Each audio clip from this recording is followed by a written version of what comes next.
best friend to 23. She left her body and hovered above me.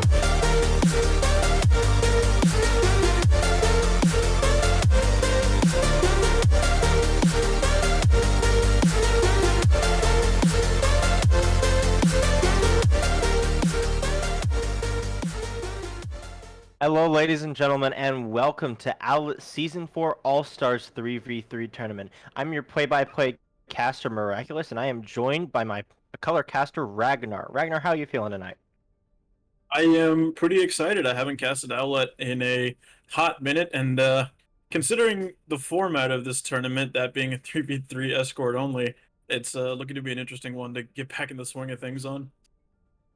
I agree. I think we're going to see some really interesting play. 3v3 is a different beast for sure than your traditional 6v6, so I think it's a lot more... there's a lot more potential for individual players to really stand out since there's only 3 of them on each side. Yeah, I believe the word you're looking for there was deathmatchy. Yes, deathmatchy is a great way of putting it. I think that this is going to be a little bit of a... I think there's a lot of potential for people to pop off on both sides, so I'm excited personally. I've never casted a 3v3 tournament either, so I think this will be fun.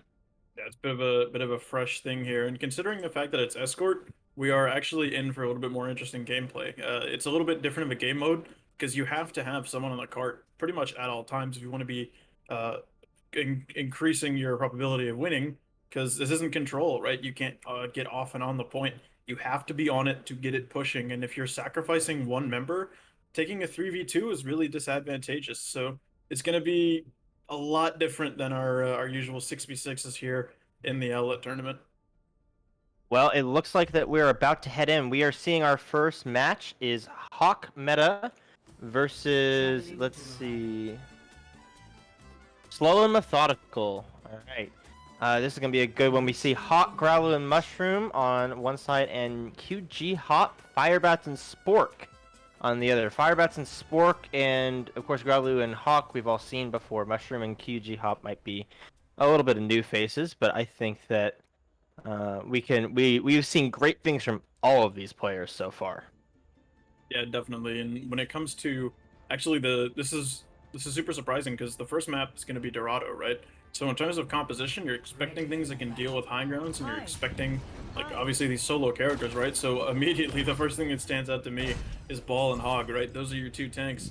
I honestly wouldn't have it any other way, because if you play any of these other tanks, you're going to get shredded. And this is actually, Miraculous, potentially a first look at what solo tank may look like. It's a little bit different because you're still down 2 players for Overwatch 2, but 5v5 and 3v3, they share one commonality, and that's one tank. It's a very good point. When you only have 5 players, suddenly losing one means a lot more than when you have 6. So, and in this case, 3v3, you want those heroes with pick potential, high burst damage, high ability to close out those gaps and stop the enemy in their tracks, because you don't want to engage it on 2v3. We see Firebats sticking on the cart right now, just sort of letting his Hog stomach push it along. Hawk and Mushroom trying to take this high ground, like you said, trying to take this little bit of a engagement. Growlu goes down. That Discord Hog combo is just nasty, and that is too much damage. Now Hawk and Mushroom here are pretty much, it's really difficult for them to contest the cart here. Hawk looks like he might be wanting to go on Spork, and he does manage to find it, but this is still, you have a tank here, and that tank is the key that you have to take out, because otherwise you're gonna have a lot of difficulty in this match. Yeah, exactly, and you're gonna see Growlu swap over to the Hog, because as Ball, you can't contest the other tank, right? He is Hog. He's going to hook you. He's going to punish you, and that Discord, as you saw, Miraculous, was just brutal. The shredding potential from OG Hop and Spork is absolutely massive, and unfortunately, Growlu now gonna have to get creative. The flashbang comes in and he goes down. It is the Growlu's signature move, is the flank Hog, and in this point, he's punished for it. And I think a lot of these things where we'll see, especially Growlu, where he runs these Hog and Ball, is that he's really used to his team being there to distract the enemy.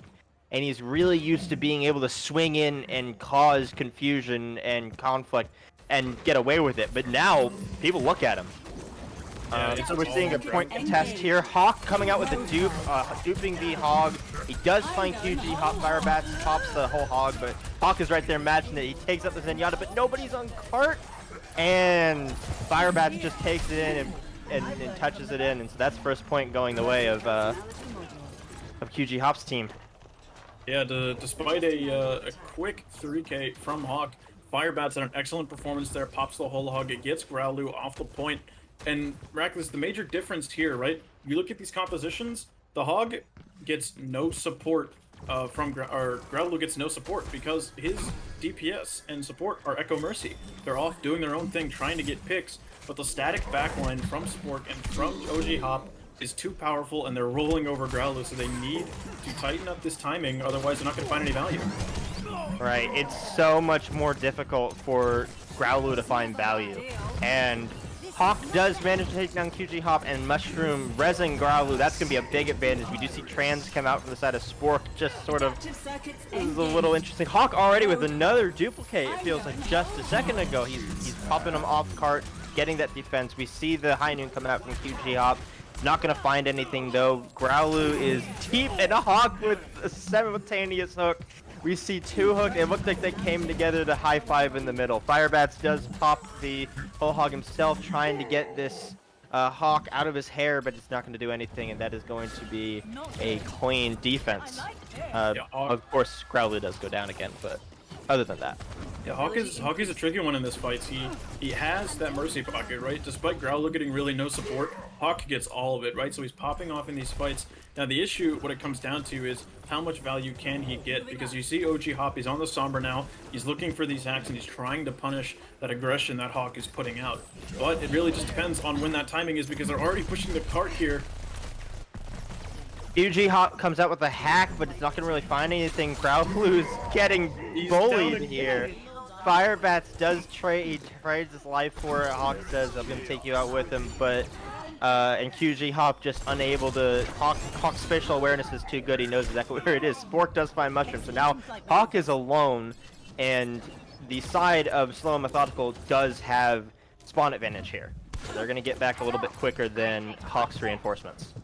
Yeah, they're gonna get that initial cart pressure, but the big issue here is high ground. Because if Hawk can just sit there and be uncontested, there's really not much that Spork or Firebats can really do, because they have no range. And OG Hop, he's Sombra, right? The only hit scan ability he has is sitting back and poking them. So now it's going to be on Hawk and Growlu now to just take these angles and push whenever they want to. That's the advantage of high ground. They can just. We also see this major ult advantage coming out on the side of Growlu and Hawk. They're just overwhelming, and all they had to do was pop this Roadhog ult, the duplicate and the whole Hog, and that's a full point wipe. And I think Growlu has been playing more to Slow and Methodical's name, in that they've been very much like waiting for the proper opportunity to jump on the cart. They're not forcing engages as often as they could be, but when they are, it's usually working out for them, except when Growlu gets caught on a flank and gets punished for it. I think Growlu had to do some limit testing at first, kind of adjust to this 3v3 type of style, right? Because he was getting punished a lot earlier, but he's fallen into a groove, right? And he's just allowing Hawk to pop off, and he's contesting that front line like he should be. But there is one thing to worry about now, and it's this EMP from OG Hop. So Slow and Methodical now taking their time, being slow and methodical, positioning around, and they're trying to get this engaged, and it looks like it's going to happen now. Massive hook onto Hawk. The question is if they're going to be able to deny the res. It looks like they are. Mushroom tries to go down. No, he's going to get it. He baited them off to try and follow, and he was able to res Hawk. That's a massive pick. Growlu is now back in full force. They're ready to take this defense. OG Hop landing a massive hack. Everybody is hacked. The question is, are they going to be able to follow up? Firebats does find Hawk. Mushroom breaking out the Glock, maybe trying to get a little bit of ult charge on his way out, but this is just a matter of time. He does go off the edge, and that is going to be an eventual success for Slow and Methodical as they pull into point 2. Yeah, I think this is the glory of this 3v3 game mode, right? You're seeing combos that you'd actually never see in any normal game of Overwatch. EMP whole hog right there, coming in to get 2 kills right off the bat. It's excellent, and it's interesting, and it's actually a really fun but super scrappy match here. Hawk does find fire bats, and Spark manages to find Growler. We've seen consistently these hogs going down first, and we're just not. They don't have any support basically. So what they've decided at this point is sort of this: just get in and die, but before you die, get a pick, you know, and try and get that value because you're going to be there eventually anyway. But Hog is such a big target; it's almost impossible not to kill him in these matchups. We do see a switch come out from the side of Mushroom. Yeah, I think Brig is decent here. I mean, they're trying to hold that high ground, right, which makes sense, but there's not really a whole lot to hold it from. Because Spork and OG Hop, they can kind of just sit back and contest, right? So Hawk is getting packs, and that's fine, but I don't know if there's really enough damage output here. I think the optimal composition, actually, for this game mode would probably be Orisa Tor Bap, because one, it gives you a a fourth man, in the turret. And oh, that's an early Hawk goes down to OG Hop. That's got a sting. That is gonna put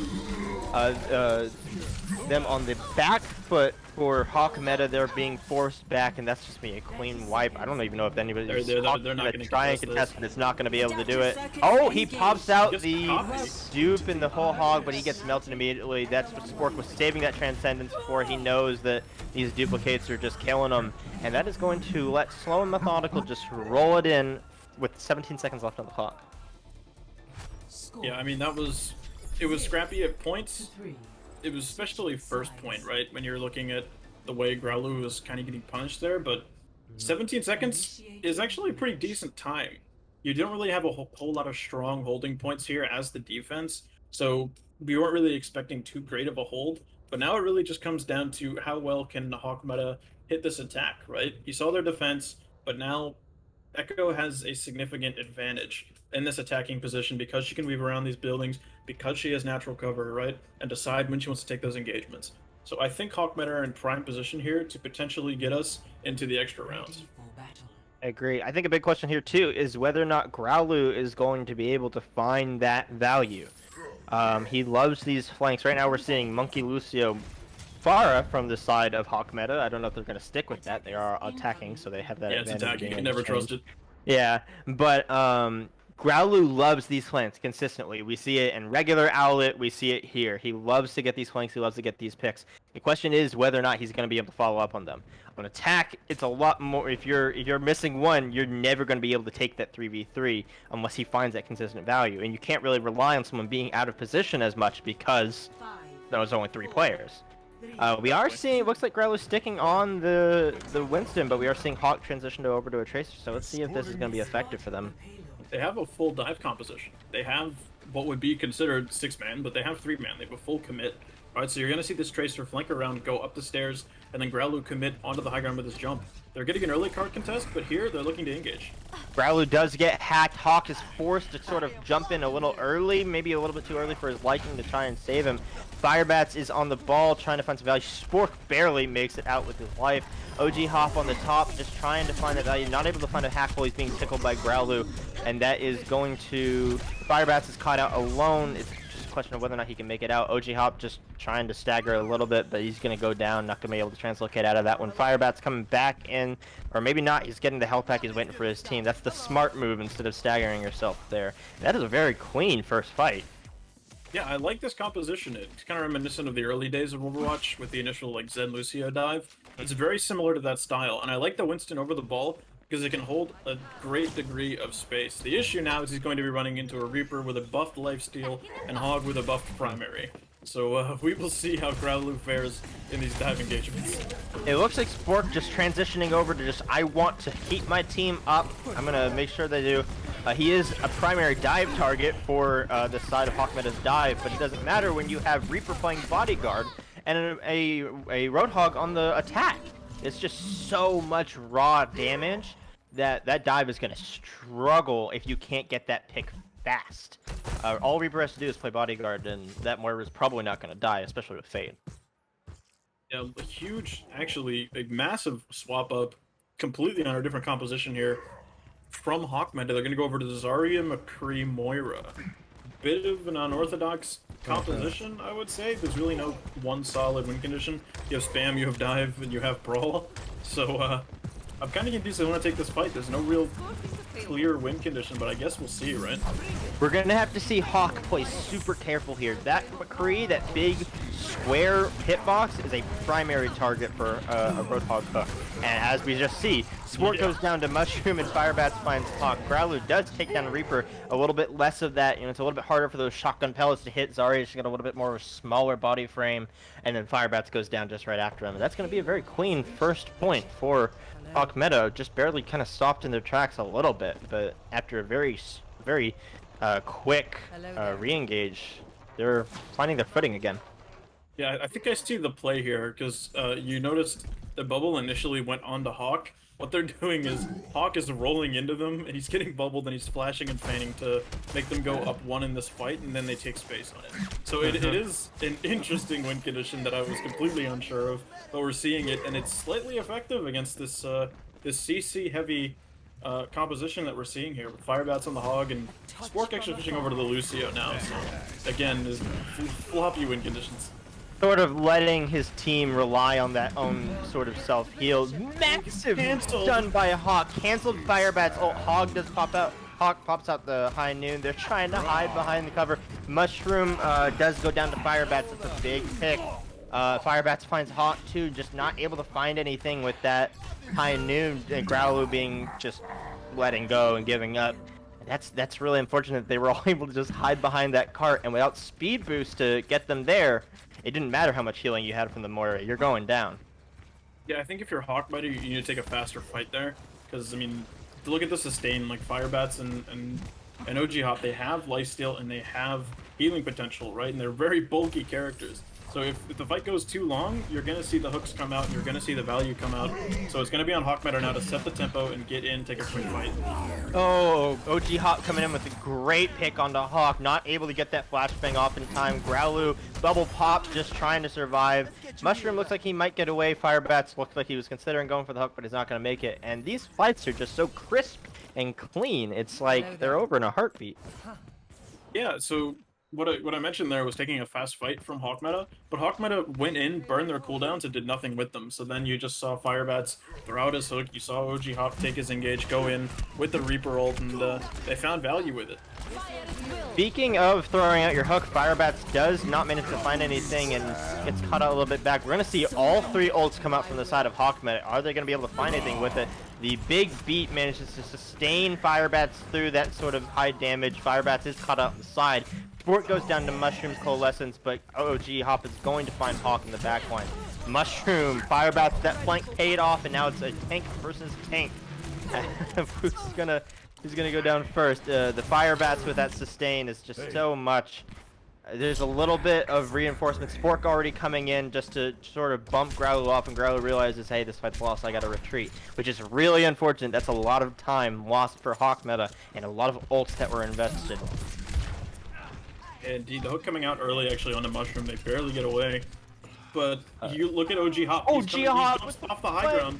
60 seconds. He jumps off the high ground like, on the Mushroom. exactly like you said, it's just deathmatch. This looks like gold gameplay. The Reaper hiding up top, and that's not a bad thing. The Reaper hiding up top, just waiting for somebody unsuspecting and managing to find that kill. And that one kill, whereas in a normal game that you would definitely trade your life for it and it wouldn't be worth it, this one kill here is exceptional.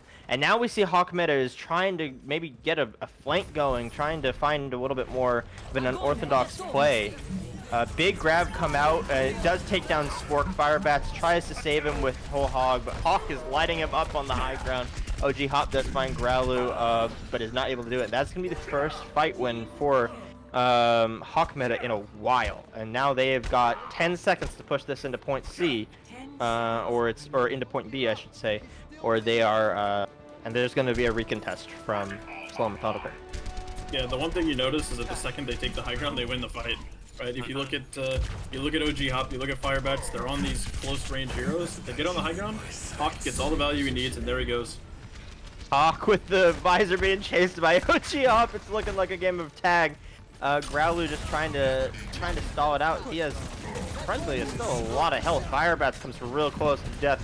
Spork manages to get out that beat. That's a massive beat. Firebats now still taking a little bit more damage than Growlu. OG Hop not able to find Growly. It looks like he's breaking his ankles over here. Hawk still being a little bit in trouble on the flank. He's not going to be able to touch massive Death Blossom from the side of OG Hop, and that's going to be a win for Slow and Methodical. Yeah, that was that was interesting in the fact that the compositions that I thought I was going to be seeing, I definitely did not see at all. Right, we saw Hawk meta, we saw them play the Echo Mercy, we saw Hog and Ball pretty much be dominant. Winston got tried out, didn't really work too well. We even saw Zarya there at the end, and my expectations have definitely gone up for these next few matches. Unfortunately though, that is going to be the end for Hawk meta, I believe, as this is only a one map series per these matches. But we still have 4 more to go coming up soon, so we will see you then. Yep, we're going to take a short break. Thanks so much, and stay tuned. I lost my best friend to 23. She left her body and hovered above me. I saw no shadow. I looked around, searched every building and home that I found. I saw no shadow, but felt a glow. The warmth inside me, it kept me afloat. It felt like heaven had found my bones and gave me comfort when I feel alone. Now you're gone, I'm alone. I guess it's time to get better.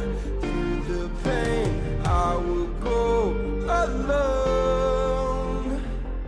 If I fall, break my bones, I will scream even louder. 'Cause I'm not dying alone.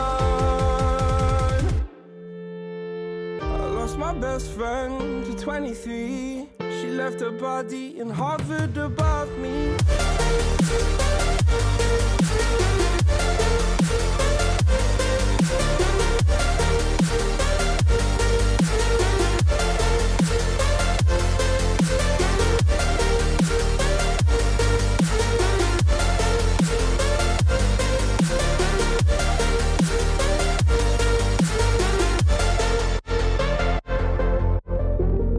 My best friend to 23. I heard the heavens crying above me. They gained an angel, I lost a friend. I felt like dying again and again.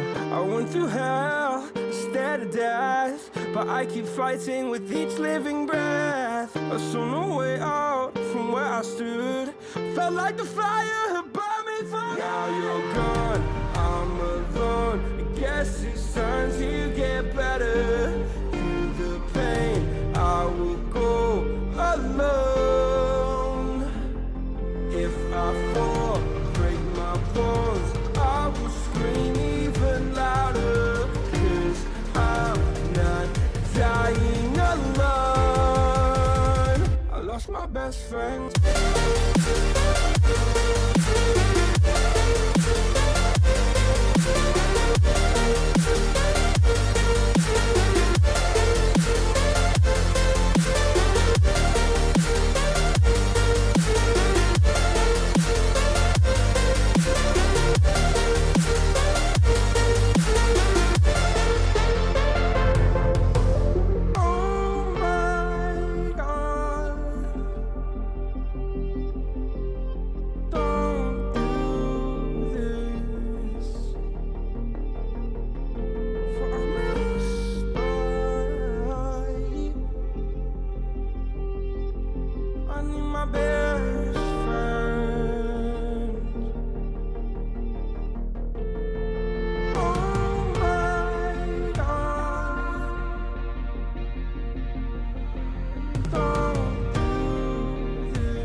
lost my best friend to 23. She left her body and hovered above me. I saw no shadow. I looked. Welcome back, folks, to the Owlet Season 4 3v3 tournament. We just finished our last match of Hawk Meta versus Slow and Methodical, with Slow and Methodical coming out on top. And now we are going to be going in against Council of Anime Girls, also known as COAG, versus Jesus OWO. Ragnar, any thoughts about this match? I think you said OWO wrong. I believe it's OWO. Oh, well, yes, but I didn't know that. Yeah, well, in terms of thoughts about the match, if there's one thing we know about Overwatch, it's that Gibraltar is its own planet. And Gibraltar is by far the weirdest played map in the game, and now we're seeing it played with 3v3. So, my thoughts is that this is going to be a completely different universe of Overwatch. You know, I think I'm inclined to agree. I think that what we saw on Dorado may not be relevant here necessarily. I still think we're going to see a lot more of those pick-based characters, but I don't know that the same tank compositions are going to come out. As we've noted, COAG versus Jesus is basically a Team Growlu in-house match. All of these folks are from TG, so I think that we might see some interesting, ambitious plays come out as they try to one-up each other, potentially. I have the real Growlu in this match, though, from the info that I was given, so that's a bit of an upgrade. Although we are seeing Torbjorn. I mentioned in the previous match that Torbjorn is a real advantage because it gives you a fourth man, and that is very, very important. You're going to see this turret come out, you're going to see it come out in awkward angles, and that's really going to be a lot of pressure from a different angle that 3 characters realistically might not be able to handle. I think we have a very interesting play coming out from the side of COAG in that they have the Widowmaker and the Mercy. Or, never mind, they're switching up. They're playing Genji and Ana for a Nanoblade combo, potentially, and the Hog. So we're seeing both Hogs again. That's very good. You don't really have somebody, massive early pick by Semper on the Growlu. You don't have somebody that can deal as easily with the turret if it's in a good place. It was in a little bit of just an ambitious place by Kartik, but Semper is just going to bully Tao now as he is forced out back. Kartik trying to take this side ground. Kartik's gonna have to be careful with these turrets because a couple of shurikens from Sempra and it's not gonna be able to accomplish very much. Yeah, quick swap over to the Moira though from Growlu. He didn't feel like playing into a Genji ball, and that's kind of expected, but Sempra is going wild right now, taking down the Hog and Tal and looking for that second kill onto the Moira, who already had their fade forced, but it's Kortzik in the backline, gonna get quickly shut down. I'm wondering actually how you recontest this. Yeah, that's a good point. I think we saw a really interesting play there by, Growlu. He tried to finish off Semper and he almost made it, but he just wasn't able to. That anti on the Roadhog is so massive, and honestly, I think that Ana is the counterplay here. Semper just popping off on the Genji. Already has his blade. He's probably gonna be able to build up another one by the time Clown Dog gets Nano, and Reed just cleaning up Kartik. So that is going to be a very clean first push for the side of COAG. Yeah, Clown Dog is making it hell right now for Tal to get any frontline value. He can't realistically contest anything without the risk of getting naded and then collapsed on by Reed and Sempra. So I think honestly, if you're Tal, you might want to either swap to a dive tank or just play slow, play high ground, and punish Reed, right? Because Reed's gonna go in, he's gonna play aggressive, he has the minefield, but he gets forced out early, so. I think that's the key here, is being able to punish Reed, but punish him quickly, and I think that's the thing, is that not enough people are looking at him at any given time.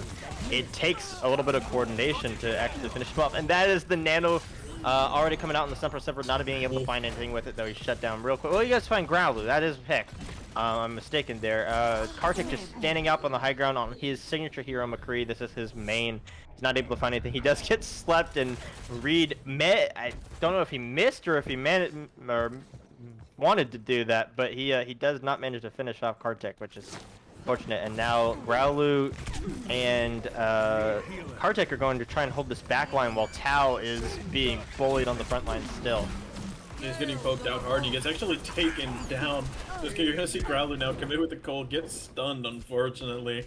But what it comes down to right there is really, again, just that frontline pressure. Right? You saw Tal, he tries to get aggressive, but he gets punished by Reed, and he gets punished by Clown Dog, and Sempra getting absolute free fire here. So it's really gonna come down to who can control it. Sempra is just looking so clean. Tao does find him. He took a little bit of an advanced angle there, we'll call it. But the nano comes out on the read from Clown Dog. Clown Dog's having it's just easy for him. He's able to get such free ult charge off of Tao. Tao's having a lot of trouble confirming these kills, and so is Kartik. Kartik is really not being able to find this value up top. Now Tao does find Reed there. Very nice, clean kill there. But and we actually see a switch off of the Ana from Clown Dog onto Zenyatta. So we're seeing Tracer Zen ball now from the side of COAG. Yeah, these fights are getting down to the point where it's Kartik, right? You're seeing him, you're seeing the value he can put in, and then look, see, he's behind, he gets the flash off, doesn't get it onto Sempra, who gets the recall, but he gets a pick on the Clown Dog initially, right? He's gonna have a hard time rotating in. It's not looking good here because you can control the high ground here if you're Kartik. But now Tao is a little bit kind of alone trying to fight off this Tracer on point. His team is able to get back to him quickly enough, though. They're in a really nice position managing this high ground. Kartik has been favoring it all around. You know, that's the defense's advantage on this map. But Tao is able to sort of just stay on the cart and be that annoying, oh, there's a Roadhog on cart, we can't do anything sneaky. We do see the Coalescence come out and the High Noon come out on the side of Jesus, but he does find Sempra. Sempra sticks Kartik, not gonna be able to find anything with that High Noon. Reed just trying to sort of buy time, but he's not gonna be able to do anything. This Moira's heals are too much. Now it's Reed who is having the trouble finding these kill confirmations. I really like Jesus' positioning here. They're able to bait in Reed and bait in Sempra, punish them, and then kite to safety, right? This is fundamentally good Overwatch despite the clear hero limit. But you're gonna see Sempra swap over to the Doomfist now, so you're gonna try to get onto Kartik and get onto him fast. I'm worried though because Flashbang plus Hook is deadly to a Doomfist. There's a lot of CC here, and I don't know about that pick. Sempra not being able to find anything here. He's got to rely on a very quick execution of Kartik if he's going to find value. He's decided, no, it's not even worth trying. He's switching over to Hanzo, maybe hoping to get a little bit of a lucky headshot at some point. Heroes. At this point, really. And we're seeing such an ult disadvantage from the side of COAG because they're switching around so much that Jesus is just able to cycle ults on them, and they're getting away with nothing. So now we see Kartik coming up on ult. Tao has his ult. Growlu is about half to another Coalescence already. Kartik up on the space shuttle, just able to clean up. Free fire on the Sempra. Clown Dog goes down, and Death Fight's already over at this point. Yeah, I think the issue there is just the rotations are too one-dimensional. Because you're seeing Reed, you're seeing Clown Dog, and Sempra. They're all rotating out bottom right. There's one thing you need to do versus a static high ground comp is take different angles of rotation and give different angles of pressure, right? If you just walk in one area, you're gonna get shot from 3 people, and that's not a desirable way to take an engage. But a total swap over comes in. You see Clown Dog going to the Mercy, Sempra over to the Echo, and Reed on the Winston. So they're going to be gunning here for Kartik and then focusing down Tal in this mid-fight. But they have High Noon and they have Whole Hog. This is going to be very tough for Reed to get any value. Speaking of High Noon, it comes out early and finds the Clown Dog. That's big. Reed does take out Kartik, but that's no res to the side of COAG. Tal does use the Whole Hog, finds Sempra, but there's nothing that COAG can do. They can't touch, and that is going to push them off point. Reed finds himself stranded in the back line. It's going to stop COAG short of point 2. Yeah, that was kind of desperation there at the end of that composition. I don't think it's necessarily terrible, but going up against High Noon and going up against a Whole Hog, pushing directly into it is not favorable, especially when you have no damage mitigation. I would have actually opted for probably D.Va in that fight instead of a Winston, so you can actually eat the High Noon and eat the Whole Hog. But you made the choice to go over to the Winston, and unfortunately you lose your Mercy so early in that fight. It was kind of over from that point, and you see Tal, he pops the Whole Hog, and he threw Reed so far away that there was kind of no hope of him touching the point again. Yes. I think that, you know, like we said, Jesus' positioning was just so perfect. They had different angles locked down on the high ground. Tal had the low ground under his foot. Anytime he needed help, his murder was able to fade right to him. The Kree was uncontested on that high ground, and that's just unbeatable at that point. So it was just like we said, that COAG was just not playing well enough into those rotations and not being able to take out those key targets. They were rushing and then getting chipped down so much in the pre-fight that it just wasn't working out. We do see a Doomfist and Zen from the side of Jesus, and the Torbjorn, like we talked about. Zen, Orisa on the side of defense. Kartik does go down immediately. That Torbjorn. Yeah. The Torbjorn turret's gonna be very hard. The Zenyatta against the Roadhog is just free ult charge. Growlu does find Sempra. That's not gonna be great, but the good news for COAG is that the turret's still up. He's gonna have free fire here now as Kartik switches over to Pharah, trying to take out this turret. But you know, Reed does have this fantastic Orisa shield that is going to be just replaceable every 3 seconds and is gonna be able to keep that turret up. So it's gonna be a matter of whether or not they can keep that turret down. But it doesn't matter because Sempra switched over to the McCree anyway to take care of this pharmacy. Yeah, Cortex actually being forced to play really safe. He's gonna have to go for like these burst attacks with his E and his shift, because unfortunately there's just so much spam coming out from COAG, right? You're seeing they're getting this pressure on the point, but it's Cortex with the flank. He's looking for the Zen. He gets Clown Dog. Unfortunately, they're Reed left with no healing, but Sempra equalizes, takes down Tao, and his battle on the low ground is not looking great. Cortex low HP, he gets taken down. Sempra picked off every member of Jesus there. He soloed Tao on the low ground. We saw Kartik come down, he just gets caught out, and then the Growler tries to res it, just get a cheeky res off, and it's just not gonna happen. Sempra's Kree, that worked, you know, and I think those CCs are gonna be really good for the defense in shutting these people down. Yeah, Cortex swaps actually over to the Ashe now, though. Again, we're seeing Mystery Heroes coming out from the offense, trying to throw things at the wall till they stick. Cal getting too big for his britches, trying to go in. Unfortunately, gets punished, but I don't know. We saw this on Jesus' defense. They were able to cycle ults, build them, and punish the attackers because they were switching, because they weren't building any ults. And the exact same thing was happening to Jesus in the reverse. Nice. Sempra pots the high noon onto Tao. Tao finds himself just alone in the back line with a Kree lining up the shot. Sempra onto Kartik. He's being pocketed. It doesn't matter though. Sempra's just outplaying them at this point, and it's what we would have liked to see on point 2. We just unable to find those kills, but now it's a different story. That was insane. He hit 3 consecutive shots, just peeking, jiggle peeking the corner there, and the only cart pressure you have is Tal now, right? So I don't know. They're rotating bottom against the hard spam. He's gonna get pressured. Reed pops the bongo now. Things are looking grim here for Jesus. I agree. This early bongo from Reed, they're not even trying to contest point because they know that they have to pick that. They have to come into that kill box that they've got set up. This great, just wide angle on this high ground. And now, of course, they did get forced down to try and stop Tao as he inched out of their line of sight. But what are you gonna do against an Orisa and a Kree? It's just, you have to have so much damage. I don't know how you're gonna get that pick off, especially with the Baptiste for those immortalities. That's insane. And now we see a massive ult advantage on the side of COAG with High Noon and Amplification Matrix. And this is looking very rough for Jesus. Yeah, I think Orisa's kind of a cheat code almost, because there's not enough damage to realistically break the shield. Unfortunately, though, they get caught in rotation. The Tracer on the cart, able to pressure out the point. Yeah, excellent play there. Krelu with 2 in that fight from the Valkyrie Mercy.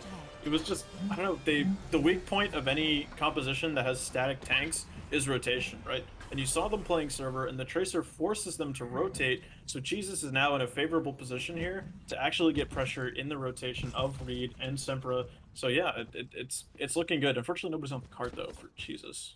Yeah, this is going to be a question of whether or not Jesus can keep COAG on their back foot, because if they're able to keep finding these picks, if they're able to catch Clown Dog or Sempra out of sorts, then I think we'll be able to see a lot of value because they're having a lot more trouble now. Oh, massive pick on the Clown Dog by Tal. Like I said, they're having a lot of trouble finding and setting up that ironclad defense that they had before. Growlu just sitting on cart, finding nothing but value. We see Tal take over, pushing this Orisa out. He says, get out, this is my spaceship. And that's a lot of space that's already been claimed by the side of Jesus. Yeah, it's going to be a staggered fight, actually, from COAG if they're even going to be able to touch at all. They got 2 on the cart now, Jesus does. I don't know if are they going to touch. Sempra rolls in, just trying to get the Immortality Field. The Pulse does come out, but the Immortality Field covers it for us. Sempra is Discord. He looks so low. Clown Dog pops the Amplification Mitch. That's a massive read. Finds a double tap on Talon, Growlu, and Kartik. Reed with the play of the game knocks his teammates off, and that saves it 0.74 meters away from sure defeat. It's going to be tough, though, because you have Reed on the ball now, right? You don't have that Orisa to protect you anymore from Tal and from Growlu. So it's definitely going to be a bit of an issue here for the squishies of COAG. They're going to have to play super, super tight to corners. And Reed probably going to have trouble engaging, too. You're engaging into a Zen Hog. And the hook comes through already. See, the thing is that Tal's going to have to play this kind of defense to protect Growlu. If Growlu goes down, they don't have Discord, they don't have any heals except for the self heals. And there he is. That's exactly what he was playing for. Now Reed is up on top. Looks like he might be talking trash or something. He was just standing still. And now Tal and Kartik are forced to back out. They have no peel for that Zenyatta except for the Roadhog when he chooses it. That's going to be a clean early fight win. Nice look there for Tal. I think the high ground's important here because Clown Dog, he's in a bit of a bad position right now. You need to get the high ground here if you're Semper because you have High Noon, and you need to make sure that Growlu doesn't get it because if Growlu gets up there, it might be bad news here for Jesus. Ooh, Reed already goes down. Tal tries to get something with the ult, but isn't able to find it. They're hiding behind the cart. Is somebody gonna be able to touch? Yes, Semper rolls out. He does find that. He does find the flashbang headshot. That's amazing because Growlu just popped that trans. Growlu is stuck on point. He's not going to be able to do anything. And COAG does finish it off and just barely stops Jesus in their tracks. That was insanely close. You saw the match chat there. That was very close. That was a very close game. That was insane. Especially at the end there. There was just there was a bit of a positioning issue from both teams, but I mean the amount of pandemonium that's going on here, it's filling my heart with joy and reminded me of the early days of Overwatch here, Miraculous. It does. It feels so deathmatchy and just crazy. I agree. It feels very much like early Overwatch before the hard metas formed. But what a great game from both sides. That was down to the wire. I don't think either side had that in the bag at all. That was a very close game. I'll say that. Yeah, I think that's the one thing you can't say when you're in a 3v3 game mode because this is uncharted territory here. We don't know what we're gonna see. We don't know how things are gonna be played. So the only thing you can really come out with at the end of the day is the end result, right? I agree totally. Well, that's going to be our second match of COAG versus Jesus. We're going to now throw it to another break while we set up for the next match. But don't go anywhere. We're going to be right back with some more 3v3 action. I lost my best friend to 23. She left her body and hovered above me. I saw no shadow. I looked around, searched every building and home that I found. I saw no shadow, but felt a glow. The warmth inside me, it kept me afloat. It felt like heaven had found my bones and gave me comfort when I feel alone. Now you're gone, I'm alone. I guess it's time to get better. Through the pain, I will go alone. If I fall, break my bones, I will scream even louder. 'Cause I'm not dying alone. I lost my best friend to 23. She left her body and hovered above me.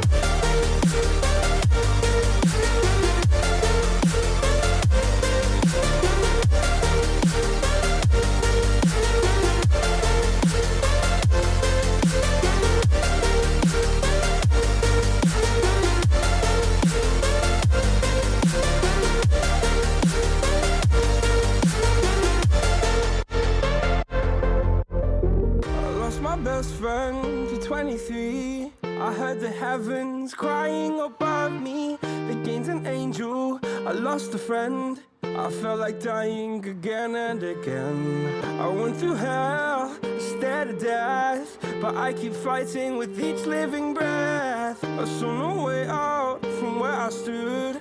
Felt like the fire had burned me through. Now you're gone, I'm alone. I guess it's time to get better. Through the pain, I will go alone. If I fall, break my bones, I will scream even louder. 'Cause I'm not dying alone. I lost my best friend.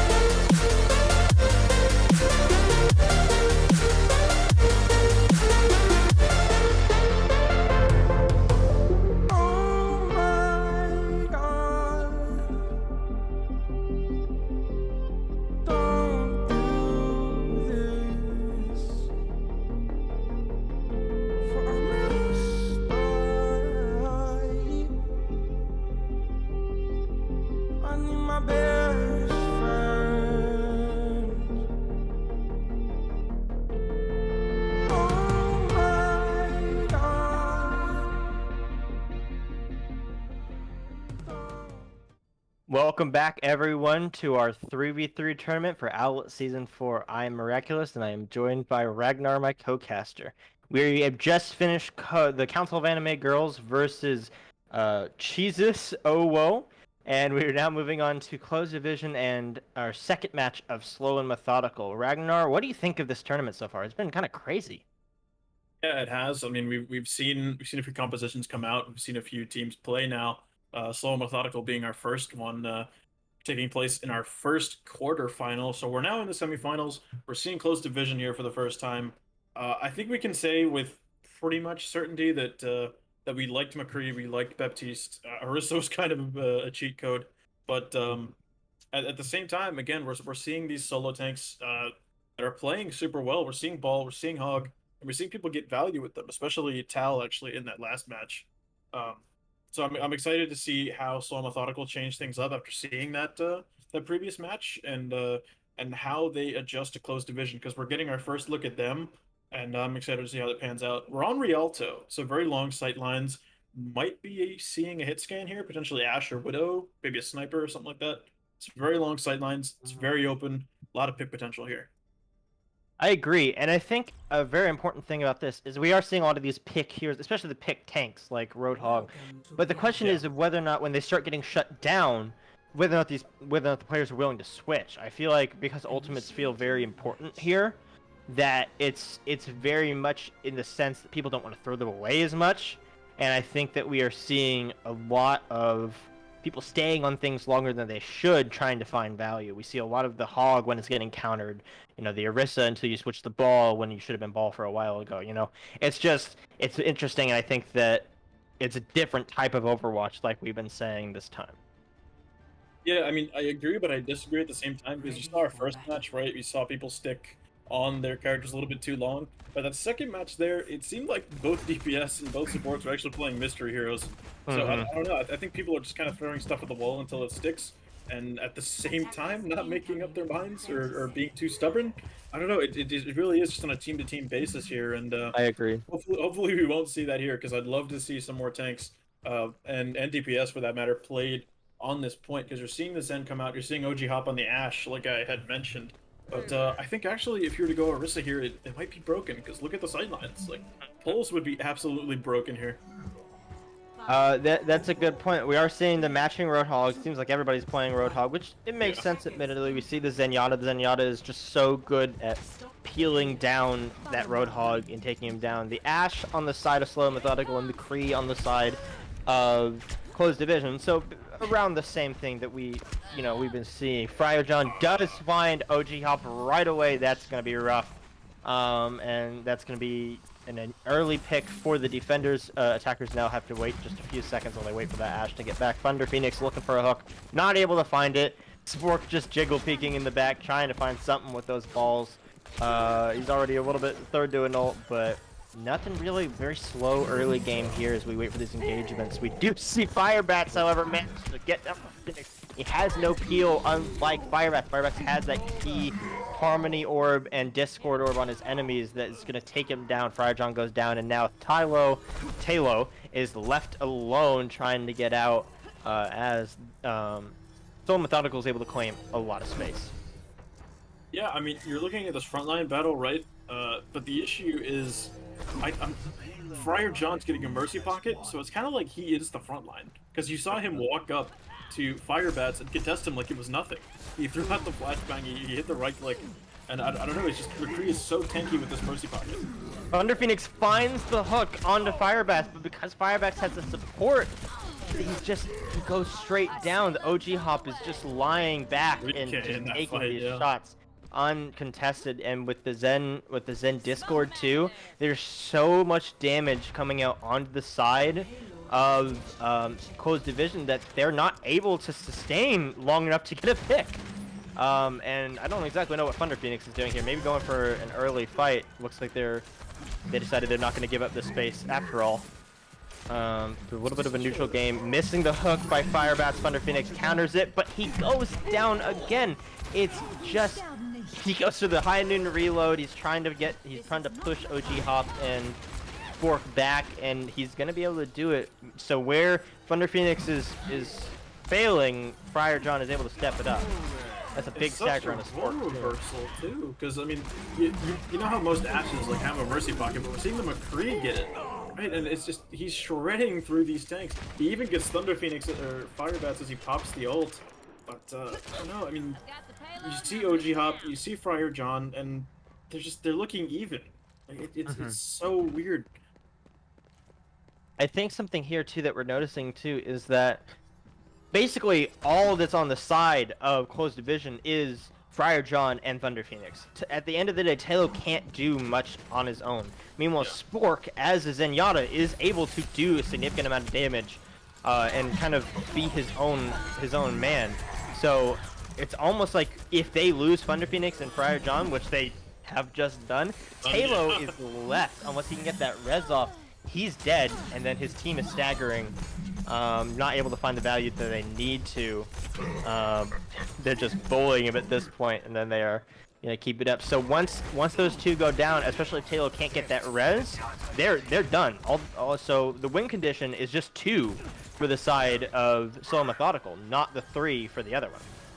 Taylo is actually gonna take your advice and swap over to the Zen, try to get more individual value there. They're gonna be pushing out for main though, so a bit of an advantage for Firebats. Yeah, Firebats absolutely demolishing there. Hit a clean right click onto Friarjohn and an excellent hook onto Thunder Phoenix, and I don't know, you're switching, right? You're switching a whole lot up in your Closed Division, and now again you're seeing the ults build up, and they are building up fast. You have Firebats and you have Spork. Transcendence is actually broken here because Thunder Phoenix and Friarjohn, they're gonna commit onto Spork. He's the only diveable target. He's gonna pop Transcendence, and they're gonna be stuck without cooldowns. So I mean, this is kind of a simple, drawn-out fight, don't you think? Halo switches back onto the Mercy, which I'm not in love with, to be honest. Especially now that we're running Dive. Questionable for sure. Thunder Phoenix barely making it out. Friarjohn trying to find Spork. That's his whole thing here, is he wants to get that Zenyatta down. If he gets the Zenyatta down, his tank can do work. But the problem is the Firebat Spork duo is so strong, and just the damage output is so high. It doesn't matter. You're not gonna. You can't wait for your Tracer to get that engagement. It's just down. It's off immediately, and this looks like this might be the end already for Closed Division. Yeah, this isn't really smart composition work in Closed Division. I don't understand the Mercy pick. I agree with you there, and the touch comes through. You're gonna see Thunder Phoenix get on the point, but he gets discorded. The bubble gets broken. He's getting shredded by Firebats. Only hope now is to get a pick. Friarjohn kills Spork, but it's a 2v1 on the point, and Firebats with 3 in that fight, just shredding through Thunder Phoenix and Closed Division. It's I think what Closed Division's problem here is, right, is they're identifying the weakness in they're identifying the weakness of the Zenyatta, right? They say, okay, we get the Zenyatta down, our tank will be able to exist. However, in that they're dedicating so much to the Zenyatta that they're losing the neutral game, and they're not able to, they need to be thinking about their own composition and adapting that rather than trying so hard to counter the enemy's composition, because that's what's getting, right now they're getting countered and they're not being able to adapt at all for it. And that, whether or not they're going to be able to adapt is the question, because now there's a sweet 3 minutes for the side of Slow and Methodical, and it's going to be hard for anybody to match that. I agree, and Slow and Methodical living up to their name, picking a slow and methodical composition. You have Spork sitting back, firing. You have OG Hop sitting back, firing. You have Firebats sitting back, looking for hook, and firing, right? Just the amount of spam coming in from Slow and Methodical is somewhat unsustainable from Closed Division, because they're playing this Mercy, they're playing to get value off of Thunder Phoenix and Friar John, and it isn't panning out, so they need to change something up. You saw the Zen come out from Taylor earlier, but he immediately swaps back onto that Mercy, so I mean, I think you need to either commit to the spam or just completely swap to a different type of composition. I agree. OG Hop is just able to play this sort of side damage and let his team just annihilate, and he just gets to play cleanup, and that is so nice that they have this like third player, and the other team is so preoccupied with just two. We do see a hook go on to trying to get OG Hop down. He's not able to. Friar John, however, cleans up. He says, I got you. You don't have to worry about it. So now we're taking an advanced angle. We see a missed hook from the side of Firebats. Friar John's going to push him out with the help of Payload. He looks like is he going to get the kill? Maybe, maybe not. No, it's going to take Firebats down. It's a very risky 1v1 of a Hog versus a McCree. It's very scary. OG Hop is now back. Firebats finds Taylor, and now it is Thunder Phoenix who is on the retreat. Yeah, rule number one of playing a squishy hero: never push a hog in a tight corridor. It usually ends up pocketed you are. Yeah, exactly. Mercy doesn't save you from a one-shot combo, I'm sorry to tell you. Exactly. Friar John does find Sport. That's a massive pick from Friar John. Because now Firebats and OG Hop. Firebats is on his way back. OG Hop is unable to contest by himself. He's just a soldier. 76. He does not want to fight up against a damage boosted Kree. Firebats now has to find the pick. And he does not manage to do it. He finds the pick, but is not able to get the kill. That is devastating, because now there's no, we see a small attempt at a recontest. Spork is trapped by himself. This is looking, that was a very clean offense from the side of Closed Division. Yeah, that was a shame though. It was an excellent hook there from Firebats. You saw Closed Division take space on that top left high ground. So what needed to happen is a responsive pressure, right? OG Hop should have flanked to the left. Firebat should have stayed main, right? But unfortunately, they kind of collapsed their positioning, and Thunder Phoenix was able to take advantage, push the space, and Friar John just hit the cleanup. OG Hop goes down, Thunder Phoenix being massive by Friar John, and Thunder Phoenix just able to clean up Firebats with the whole hog. Now that is 2 ults down from the side of Closed Division, but a pretty significant ult advantage for the side of Slow and Methodical, but that was just a re-fight, and now Spork having to come in, try to contest OG Hop, forced to keep this back, and I think now OG Hop his positioning is working against him, because he's not being able to keep this front line like Friar John is, and Friar John is able to just consistently be that damage dealer that we need. But that's a very quick fight going the way of those ults like we talked about. I think though the composition actually is swinging in favor of Closed Division, because Firebats is on the ball. There's not really a whole lot of space you can contest as ball. You can only poke a little bit and hope you don't get bursted, right? As soon as you get hooked, as soon as you get flashed, that's a mercy pocket onto 2 very high damage heroes, so you're in trouble. Except OG Hop gets big on the Thunder Phoenix, so Taylor already pops the Vault, it looks like he might have been trying to res, couldn't do it, he just had too much pressure. There's so much poking pressure here from the side of Slow and Methodical that all they have to do is just, as they try and close the distance, as long as they get a pick, and they don't have a shield, so you're going to get a pick,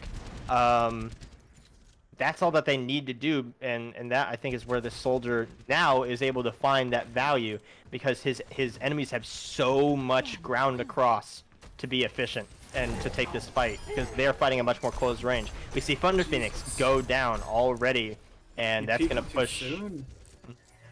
Thunder Phoenix just got too aggressive, tried to get a underneath hook, didn't pan out. I think maybe Sigma might be the move here if you're trying to close distance on this bridge, and Spork and Firebat's cleaning them up there. Both squishies removed from the fight. It's just, this approach is deadly, and OG Hop has the visor, so not looking too good for this fight either. I would like to see a switch from the side of Thunder Phoenix, like we said. I think Friarjon and Taylor, I think it's working enough, but Thunder Phoenix is going down consistently first every fight. He's getting discorded. He's taking so much damage. They're having such a hard time closing this distance. Firebats just comes in for this cleanup every time that it's going to be really difficult for them to find the value that they need to.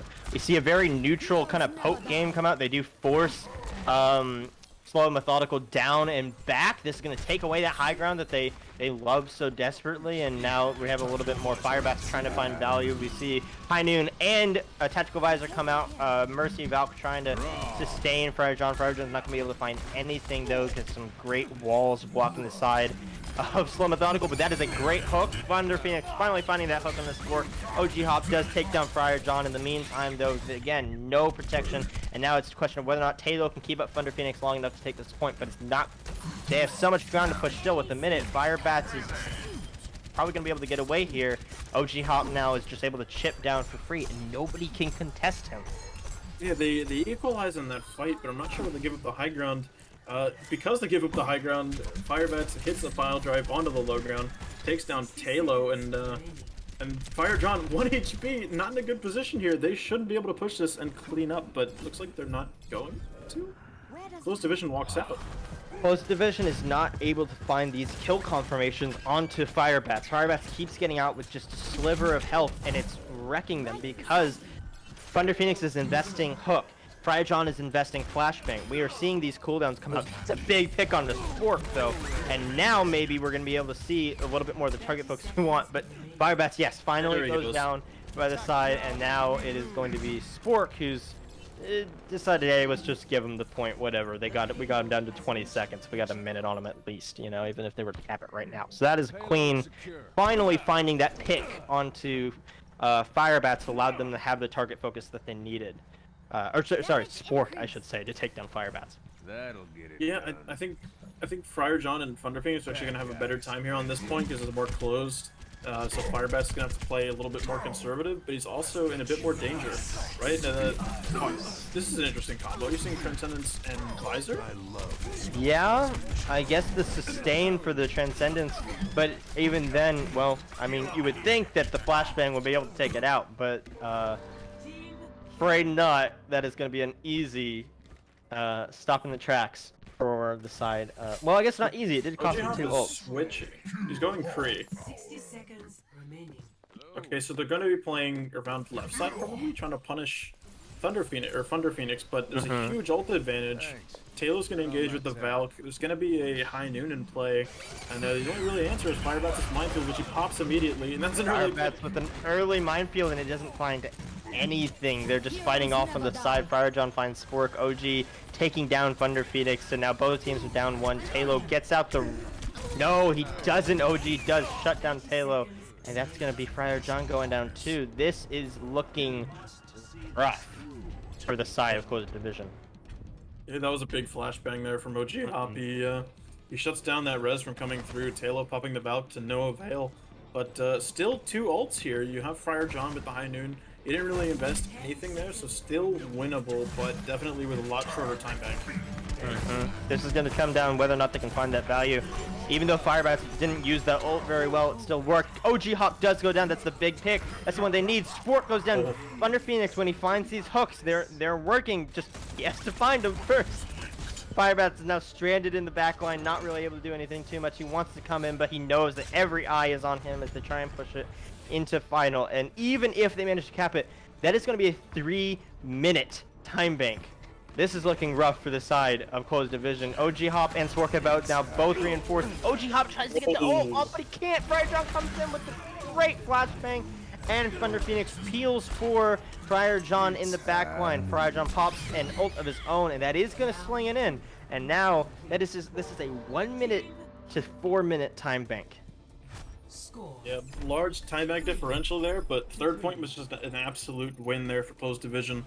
They were quite literally in their element. They were in closed space, they were fighting where they wanted to, and they were getting good engagements. And the hooks specifically from Thunder Phoenix were kind of large there. You saw Spork get hooked across map like once or twice, so definitely good play from him. And Friar John with an excellent flashbang onto OG Hop there when he popped the high noon, so destroying that channeling ultimate and definitely capitalizing on the aggression. Ready for What we need to point out too is that both of these times that fights have been really lost is that Spork has overexposed himself.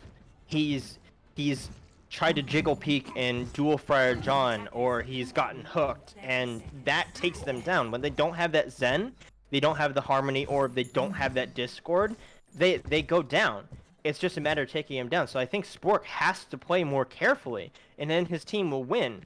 But if he goes down, he gets cheeky, and he goes down to the very eager eyes of Friar John and Thunder Phoenix, it's going to be very rough. We do see Taylor switch from the Mercy over to the Zen for the offense, probably just trying to melt down this hog and keep the steamroll. Yeah, definitely. And we saw the Zen earlier, so it might not stay too long if we know anything about Taylor. But definitely interesting flank here from Firebats. Is playing impatient. Gets scouted. They know he's there. Yeah. Yeah, they know. We have to go aggressive. The hook onto Big. Phoenix is big. It pays off, and now Taylor and Friar John are very split. Taylor does find, or does go down. Friar John managing to find Firebats, but he's alone. His team was so split up. They were staging from like 3 different areas, and they got collapsed on, and that is rough. And that's 30 seconds. Yeah, that's good though from Closed Division, right? Because they pushed out the Hog so that they can't really contest the front line now.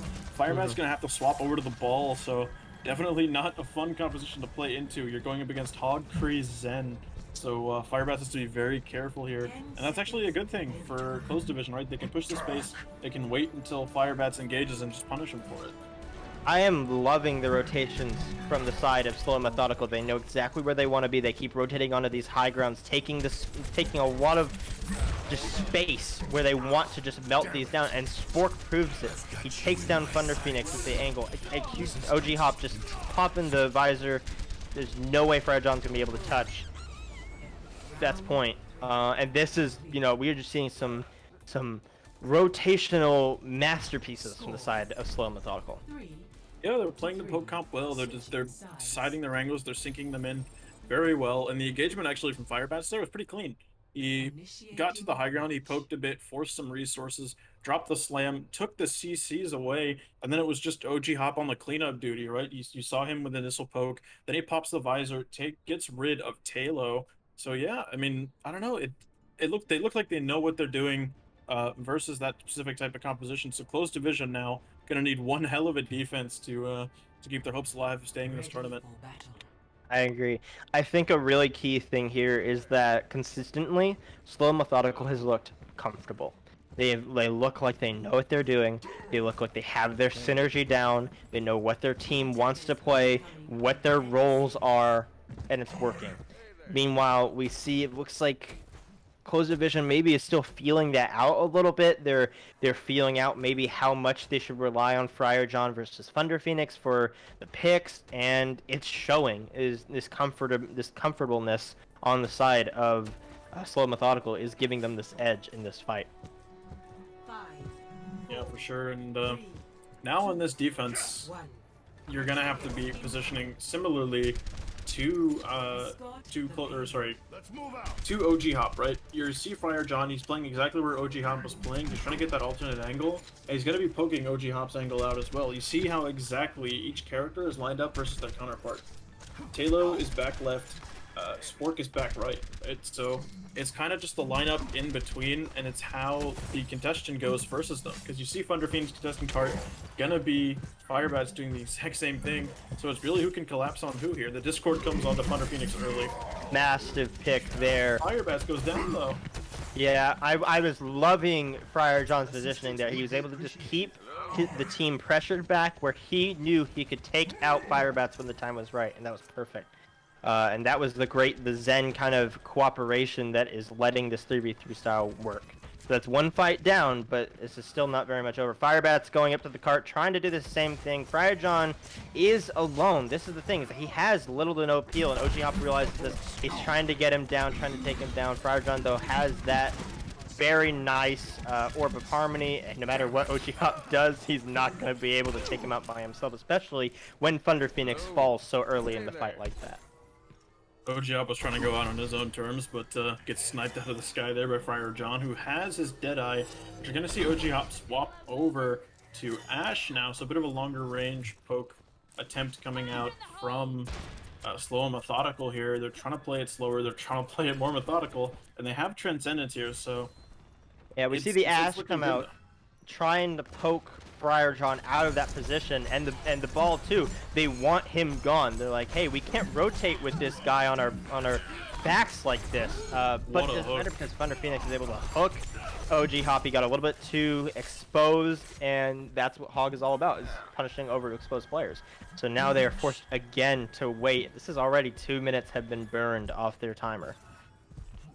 Yes, indeed, and 3 ultimates now available, so if they can rotate those effectively, they might be able to pull this one out, because there is no ultimates available other than the Transcendence, which Taylor could easily mirror here from closed division. So now, the High Noon coming out early, though. Friar John, he's in trouble.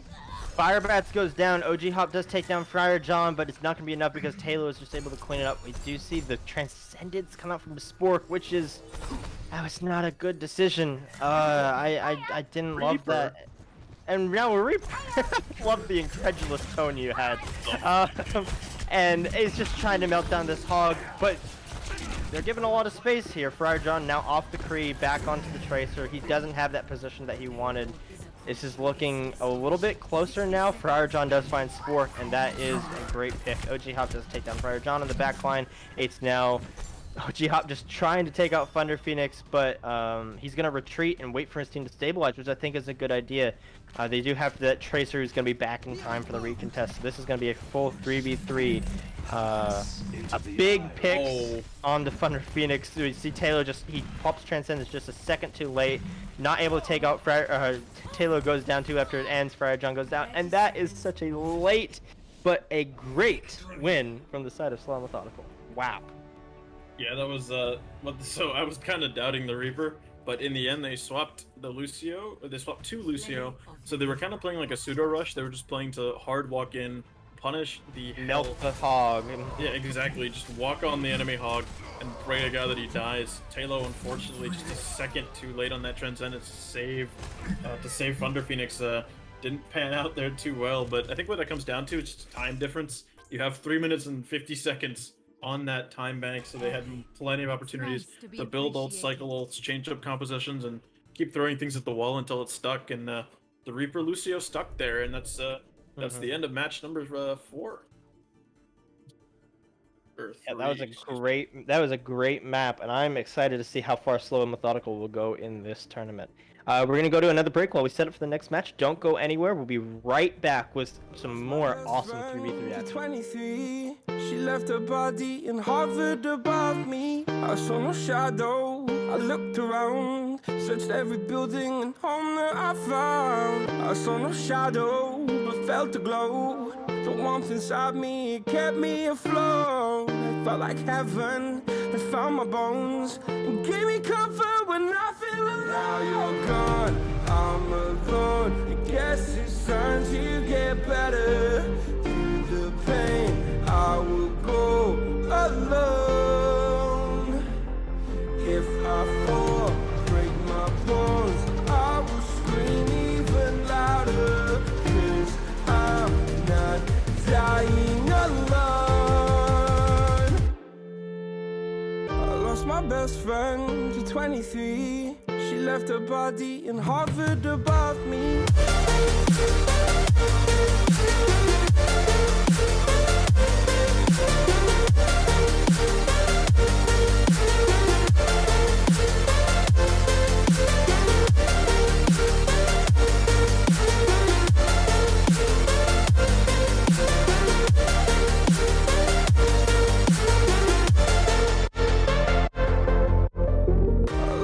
best friend to 23. I heard the heavens crying above me. They gained an angel, I lost a friend. I felt like dying again and again. I went through hell, stared at death, but I keep fighting with each living breath. I saw no way out from where I stood.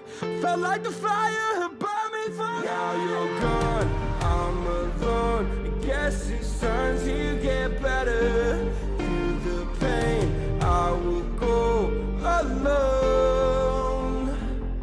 If I fall, break my bones, I will scream even louder. 'Cause I'm not dying alone.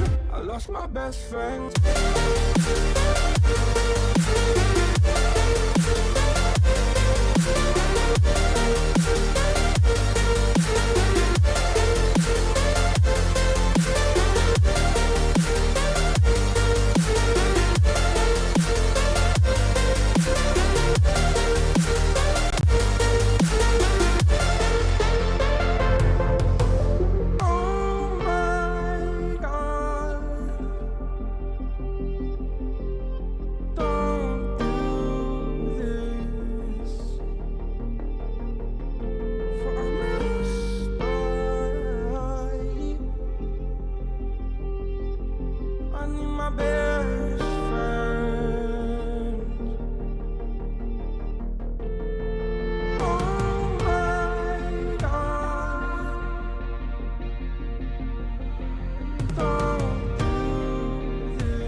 Lost my best friend to 23. She left her body and hovered above me. I saw no shadow, I looked around, searched every building and home that I found. I saw no shadow, but felt a glow. The warmth inside me, it kept me afloat. It felt like heaven had found my bones and gave me comfort when I feel alone. Now you're gone, I'm alone. I guess it's time to get better.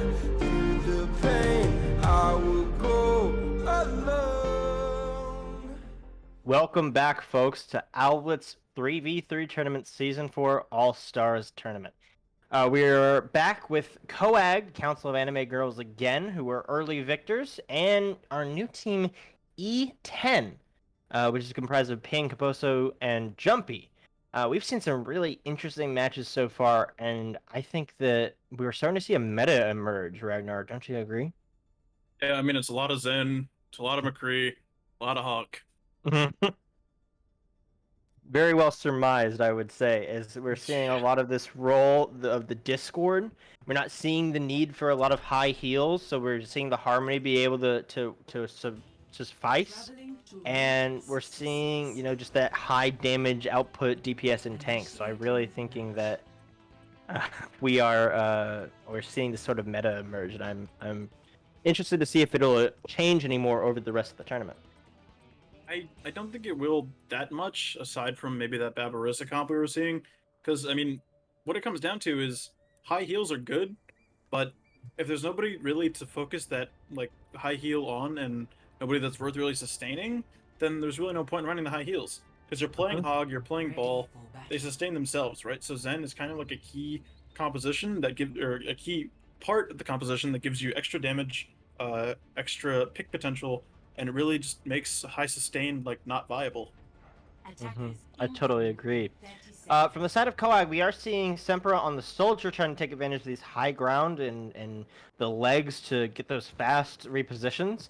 And Zen and Hog from Condog and Raid, respectively, but we're seeing Winston, Reaper, Lucio, or maybe Winston, Echo, Mercy from the side of E10. This is an interesting decision. Yeah, I'm not too sure about Winston. Like, we've seen him, right? I mean, I know Ping Central, but not entirely too sure. Oh, he's Ball. Okay. Switches over the ball. Alright, so now we're seeing a very disruptive comp based off these pick tests, so I think this is going to have a lot more success than a traditional Winston dive. Yeah, I definitely agree with the ball pick there. You're playing smarter, you're playing a little bit more methodical. Unfortunately, you're playing into Zen Hog, so you're kind of on cart push duty, and yep, there goes Kabuso. Ooh, Kabosu already goes down, Jumpy matches him afterwards, saying, I'll follow you anywhere. Ping does take down Clown Dog, which is a big pick. If you can re-contest very quickly before that Zenyatta gets back, that can be a huge advantage. We see Kabosu switch over from the Echo onto the Genji, and Jumpy go from the Mercy onto the Ana. So now we're playing for a Nano Blade. A very diveable target in the Ana, no mobility, very peaky. This is going to be a very hard thing to make work. You cannot get hooked, but it looks like they're trying to exploit that Hog and punish him with the anti-nades. Yeah, if there's one thing you have to be careful of, though, is Clown Doggo farming Ping to actually get Transcendence before the Nano Blade goes off, right? Because the rest can sustain through Nano Blade. Like, Soldier can run away pretty easily, play in part positions. Reed has his E. That's a quick dodge. Big nade on the Clown Dog. Kabosu follows it up real quick. That was great teamwork. Ping does find Semper in the meantime, and now Reed is just trying to get some ult charge on his way out the door. Yeah, you can tell communications there. For real, that was excellent follow-up from the side. Jumpy was... I've worked with Jumpy. He's a coach on Auto Rock side. He is a fantastic player, and he was calling out that, hey, anti that Mercy, or that Zen dies, Yeah, he was we do see Reed come in. Semper pops the visor. Kabosu not able to deflect it. Now Jumpy is forced to sort of high. He's barely living on a prayer. Ping trying to take out Semper, trying to stop him. And that's going to be that fight. It's just a very clean, easy fight for them.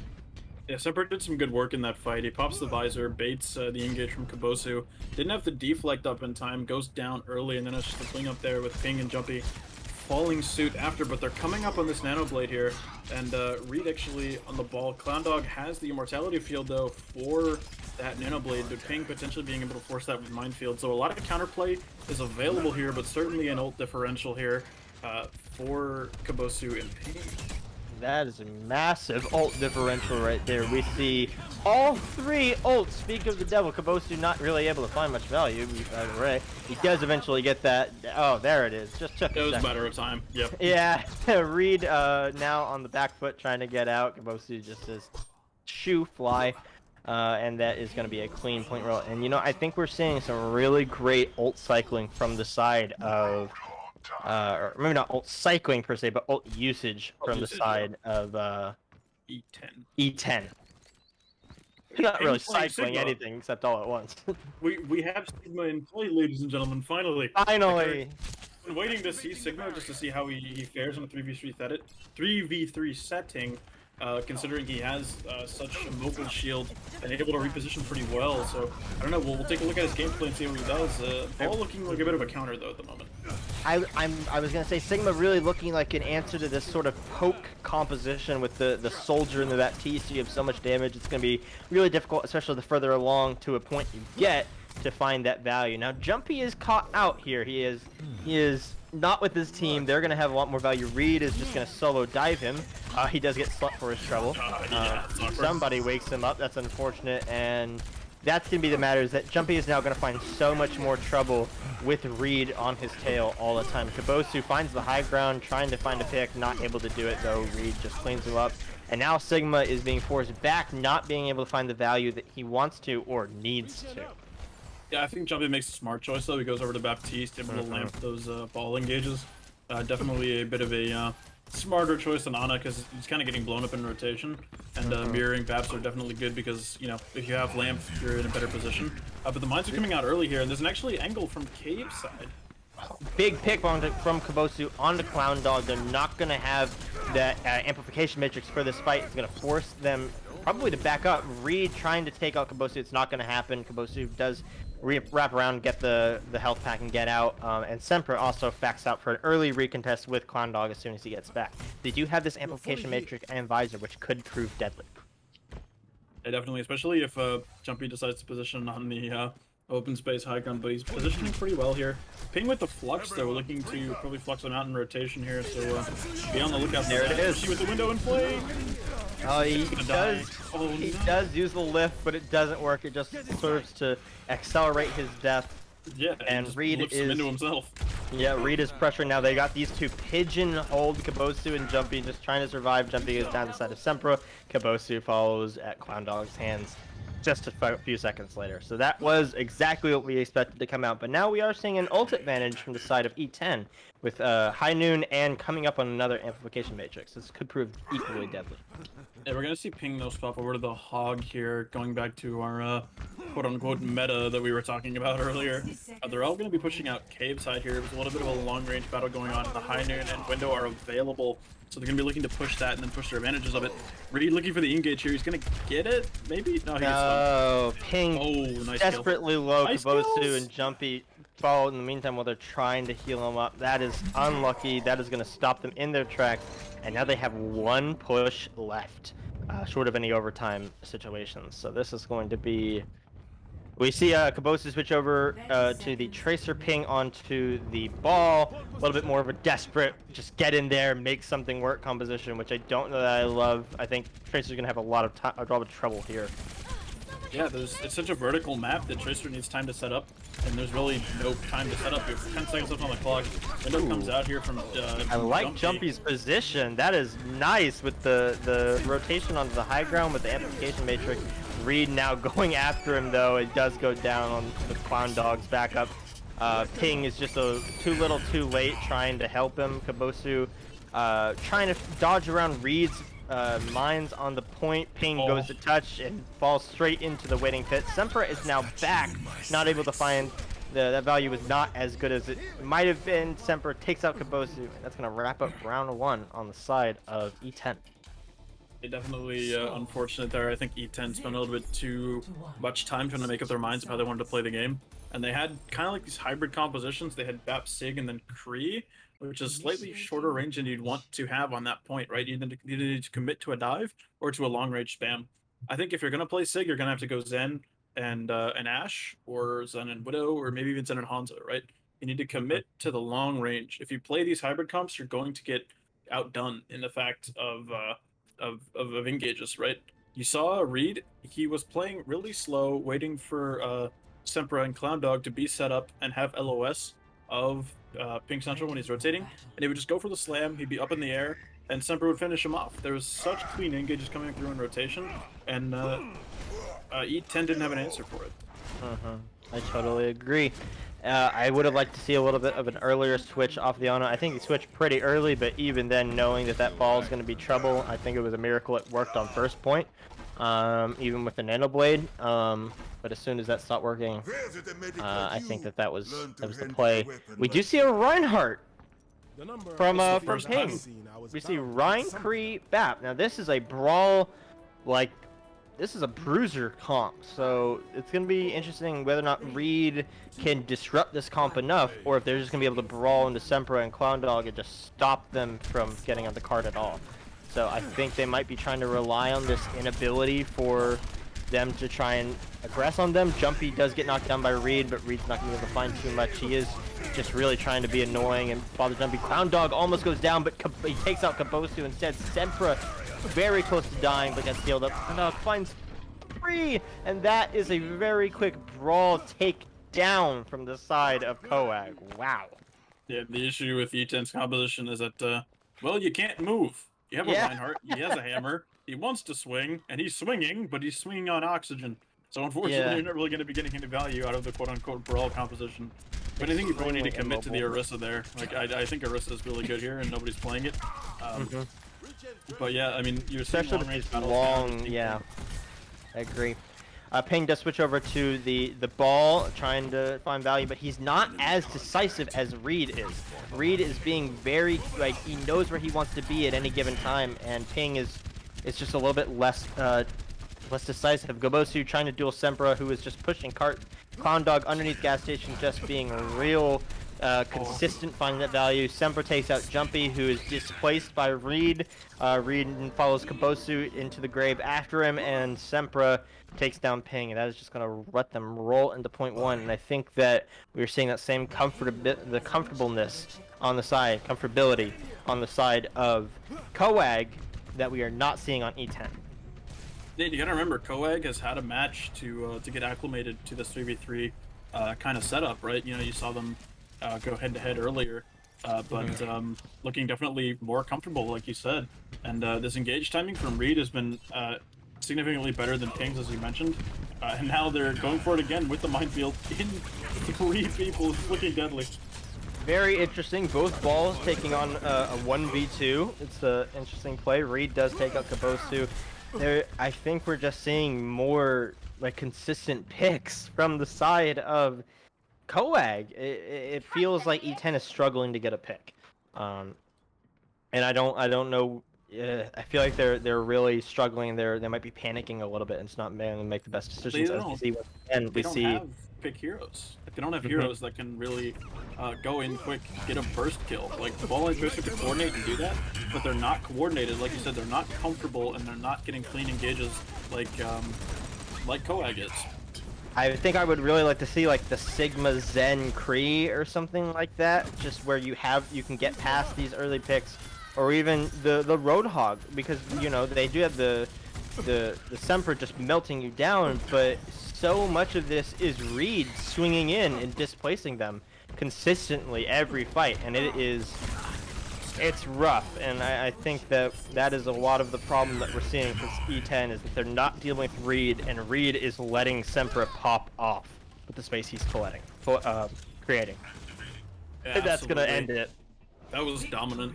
That was probably the most dominant match we've seen so far. I mean, it was close at first, but definitely excellent work and a lot of comfort and assertiveness and boldness in what COAG was doing there. They were comfortable and they knew what they wanted to happen. At the end of the day, like we said, it was really a matter of Gobosu. Look at the engage. That was Look at that. delicious. That's perfect. Gobosu didn't have the space he needed to operate. He was able to find the Genji pick at the beginning, but other than that, he was consistently struggling for that space that he needed. And meanwhile, because of Reed, Sempra had all the space he wanted. And so I think that is a very unfortunate, sort of just comp differential that drives COAG forward. And now we are getting into our final match of Council of Anime Girls versus Slow and Methodical. I am so excited to see what these two teams will do. We're going to do one more break, folks. Don't go anywhere. We're coming up with our finals in just a moment. We'll see you soon. My best friend to 23. She left her body and hovered above me. I saw no shadow. I looked around, searched every building and home that I found. I saw no shadow, but felt a glow. The warmth inside me, it kept me afloat. It felt like heaven had found my bones and gave me comfort when I feel alone. Now you're gone, I'm alone. I guess it's time to get better. Through the pain, I will go alone. If I fall, break my bones, I will scream even louder. 'Cause I'm not dying alone. I lost my best friend to 23. She left her body and hovered above me.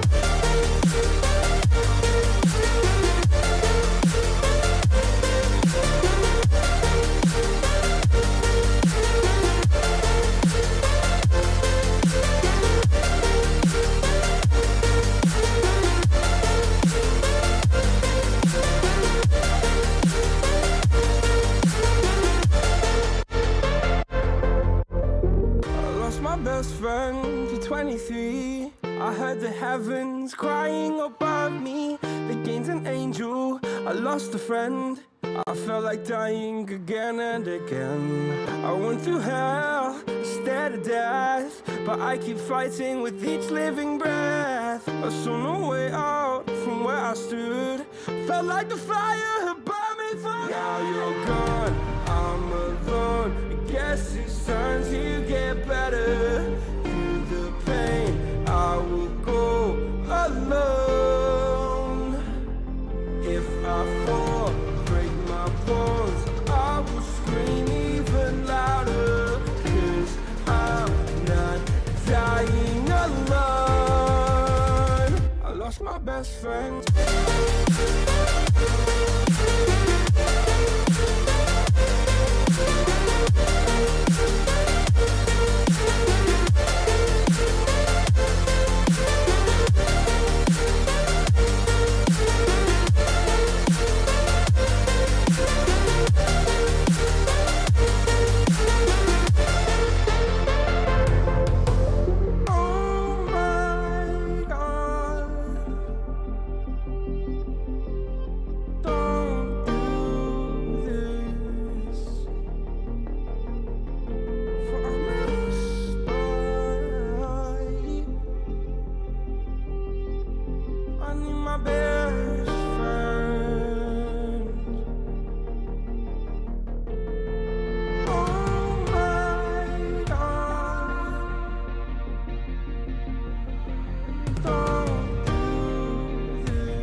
Welcome back to the finals of the Owlet Season 4 All-Stars 3v3 tournament.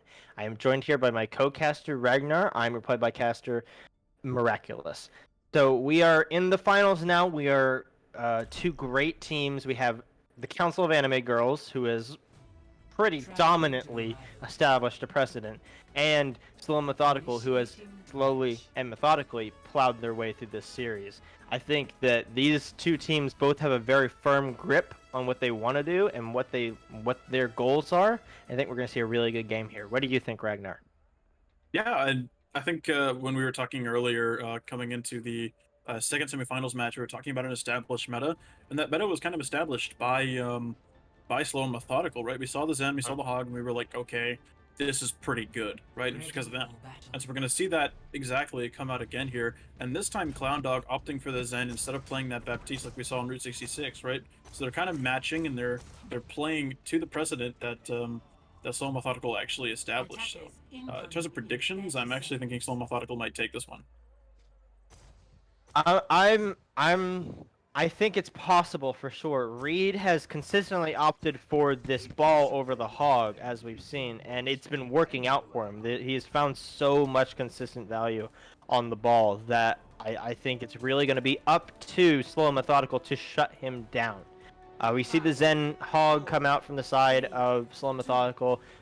See a Widow. I don't know if we're going to be keeping that, especially against Reed. He looks like he's going for a jump shot. Yeah, doesn't find anything. I think ball's going to work really well against Widow, and he's going to immediately swap. Yeah, QG Hop opting not to go against that. Yeah, so we're seeing the Kree, which is much more. So we're seeing what they like to run, this sort of clumpy Hog Kree Zen, just cone of damage. Reed going for this pick. You see the Hog. They didn't cycle their CCs, unfortunately, there. Well enough, and Reed was able to get out, and Sempra finds QG Hop in the process. And that is all Sempra's win condition, is to just melt things down after Reed boops them into the air, and he's pretty good at that. Yeah, so what Reed is doing actually is a pretty classic ball technique. He gets on a high ground, right? He sits there, he's waiting. He waits till card comes around. He uses his slam, pops his E, and then he just uses grapple to get the hell out of there, right? He doesn't want to stick around. He just wants to let Sempra do his job. And Sempra is doing that job to the highest level right now. Reed knows that there's a lot of CC, and it would love to get its hands on him. Firebats does push the cart. Reed now gets a little, he struggles a little bit with that engagement. Oh. He's gonna make it out through miracles and actually find Spork in the same way. That was a really clean engagement by Slow Methodical. Actually, it's a shame that it didn't work out, but that was what they needed to do. Is they didn't play in an open space where Reed could punish them easily, and it almost worked out for them. They just didn't have the target focus necessary. And I don't know if maybe Spork missed some key shots or maybe QG hop. They didn't have the target focus necessary to shut him down, which is the win condition essentially. Yeah, so the one thing I'm noticing here is actually that that COAG's response to pressure is pretty high level, because they're sending like 2 players on an angle, right? They're sending some Sempra and Reed to do the engage, and then whenever Clown Dog is needed, he rotates back, puts out the pressure, and that's why they lost that last fight. But now going into this fight, the mines are popped, and in response, you get the Transcendence. Firebats gets isolated. That was really clean by the side of Reed. We saw that Firebats was in the back. We saw Sempra pop it. Reed comes out, knocks Firebats back further, and the DPS and the support for the side of Soul Methodical are both on their own while Firebats gets melted down, and that's gonna be real rough as we see Firebats switching over to the ball and Spork onto the Lucio and QG hop onto the Reaper, maybe just trying to hope to burn down this ball before it's too late. Yeah, for sure, but you're gonna see the Reaper Lucio come out again, just like we saw at the end of Rialto. You're gonna be pushing him straight in, but it's Clown Doggo with the responsive Transcendence, and they fend off that engage. Firebats goes really low, he gets taken down. That Transcendence saved them so hard. That was a really good pick, because that while Reed was so far forward, they just pushed straight onto the back line, and it almost worked out for him.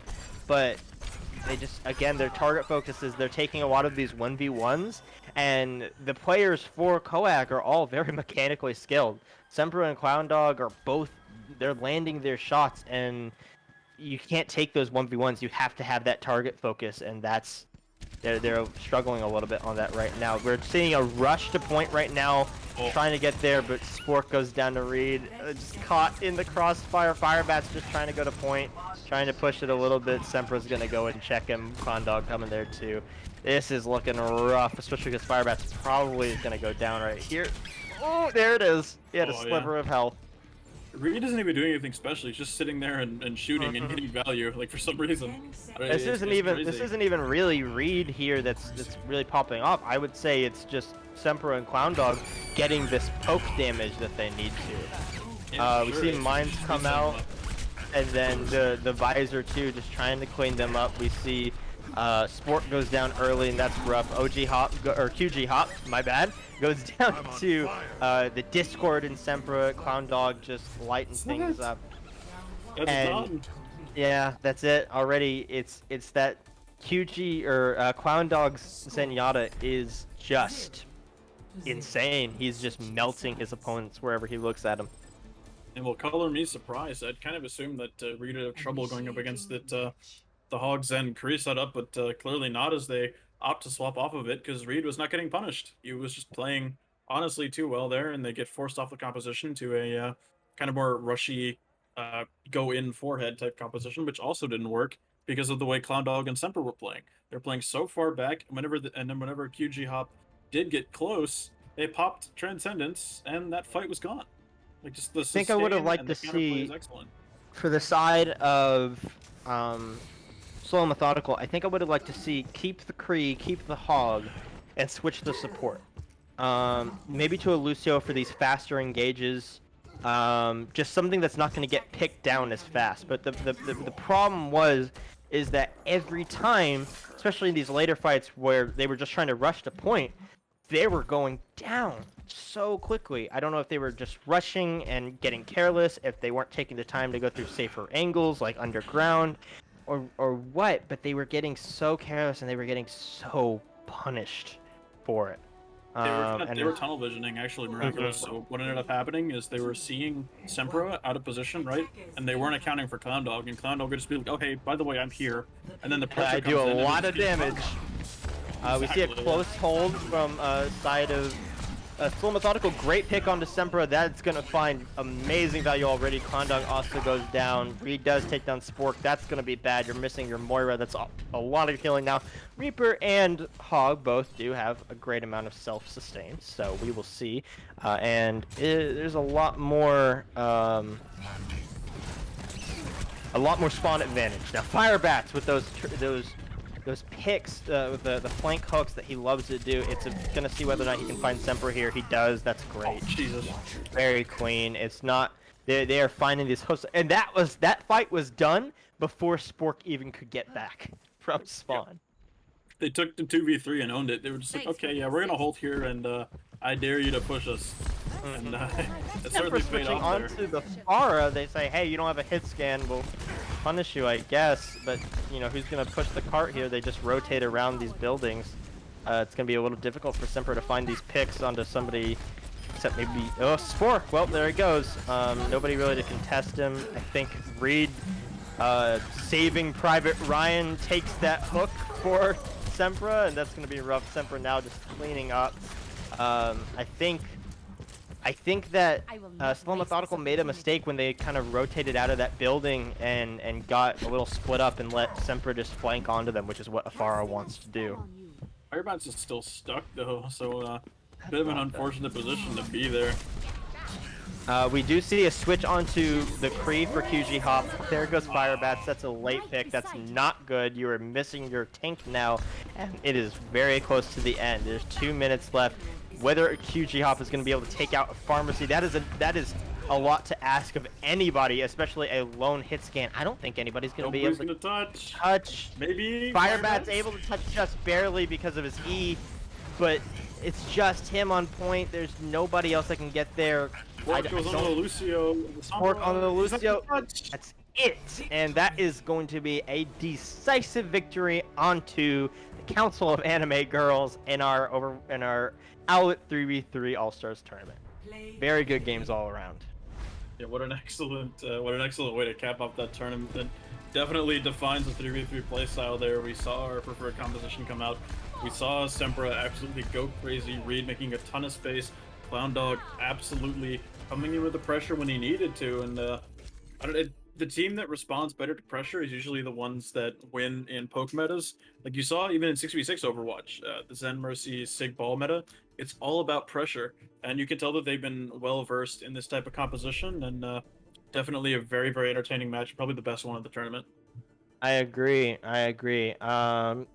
We can definitely we like to do an interview with probably a member of COAG. We'll be right back with that in a second, but we'd like to thank everybody for coming out. Thank everybody for seeing this tournament, the All-Stars. We appreciate, we know it's not the main thing, but we really appreciate you guys coming out and supporting Owlet and its community. And we thank everybody who came out and played tonight. It was very fun. I know it's different. It's not traditional 6v6 Overwatch, but this was a very fun experience for everybody, I think. Yeah, a lot of fun to watch, a lot of fun to cast. Definitely something new. Probably something that we could be seeing in the future of Owlet, kind of up to the moderators and definitely up to the community as well. It really just depends on the response that we receive and the amount of interest in the game mode. I personally found it pretty fun. I think it was very interesting. Definitely a lot of weird compositions that we saw, especially that poor Barissa one. I liked it. Well, we're going to throw it to a quick break real quick while we set up our interview, and then we're going to be back with an interview with all 3 members of the Council of Anime Girls. So don't go anywhere. We'll be right back. Oh, Jesus. My best friend to 23. She left her body and hovered above me. I saw no shadow. I looked around, searched every building and home that I found. I saw no shadow, but felt a glow. The warmth inside me, it kept me afloat. It felt like heaven had found my bones and gave me comfort when I feel alone. Now you're gone, I'm alone. I guess it's time to get better. Through the pain, I will go alone. If I fall,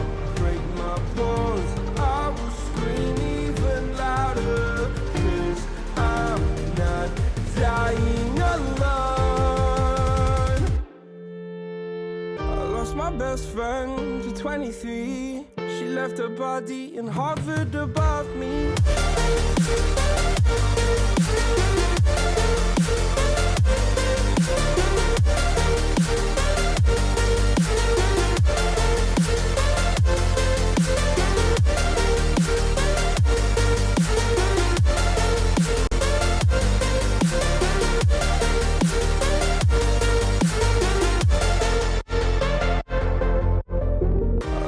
Best friend to 23. I heard the heavens crying above me. They gained an angel, I lost a friend. I felt like dying again and again. I went through hell, stared at death, but I keep fighting with each living breath. I saw no way out from where I stood.